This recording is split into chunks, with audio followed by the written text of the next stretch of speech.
श्रीमहागणाधिपतये नमः। सदाशिवसमारम्भां शङ्कराचार्यमध्यमाम् अस्मदाचार्यपर्यन्तां वन्दे गुरुपरम्पराम्। अपारकरुणासिन्धुं ज्ञानदं शान्तरूपिणं श्रीचन्द्रशेखरगुरुं प्रणतोऽस्मि मुदान्वकम्।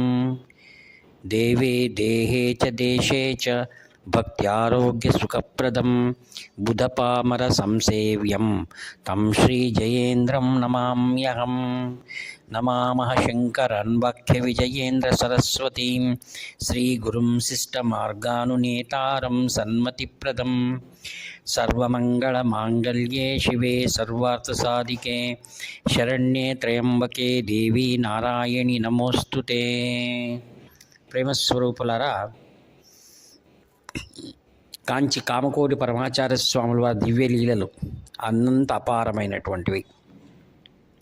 ఆంధ్ర రాష్ట్రంలో ఒక గ్రామంలో శివాలయం నిర్మించారు. ఎంతో భక్తి ప్రపత్తులతో ప్రతిష్ట కోసం అన్ని ఏర్పాట్లు చేసుకున్నారు. వేద పండితులు సక్రమంగా ఆగమ శాస్త్ర ప్రకారం కార్యక్రమాలు నిర్వర్తిస్తున్నారు. దాదాపుగా 25 మంది వేద పండితులు సక్రమంగా పూజలు జరుగుతున్నాయి. శివలింగాన్ని ప్రతిష్ఠ చేసేటువంటి శుభముహూర్తంలో ఆ వేద పండితులందరూ కూడా ప్రయత్నం చేసి శివలింగాన్ని ఆ స్థానంలో స్థాపించాలని ప్రయత్నం చేస్తూ ఉంటే అది విఫలమైంది. ఎంతమంది కదిలించినా ఆ శివలింగం కదలలేదు.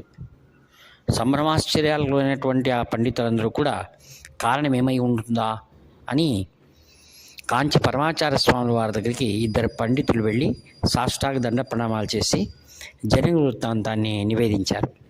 స్వాముల వారు 10 నిమిషాలు మౌనంగా ఉండి ఒక పరిచారకుని ద్వారా శ్రీ వైద్యనాథ్ అనేటువంటి ఒక వేద పండితుని పిలిచి ఆయన చెవిలో ఏదో చెప్పి మీరు వెళ్ళండి అన్నారు. ఆయన వచ్చిన వేద పండితులతో పాటు ఆ గ్రామానికి వెళ్ళి ఆ యొక్క కార్యక్రమాలు అలా కొనసాగించండి ఇంకా 21 రోజులు అని చెప్పారు.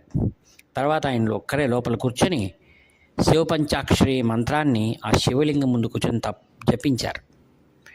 21 రోజులు శివపంచాక్షరి జపించిన తర్వాత మరొక శుభముహూర్తంలో ప్రయత్నం చేయగా ఆ శివలింగం యథాస్థానంలో సుప్రతిష్ఠితమైంది. అందరూ సంతోషించారు.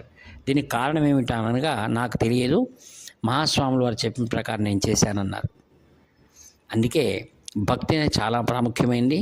శివపంచాక్షరి మంత్రానికి అంత గొప్ప ప్రాశస్త్యం ఉందని దీని ద్వారా మనకు తెలియజేస్తున్నారన్నమాట.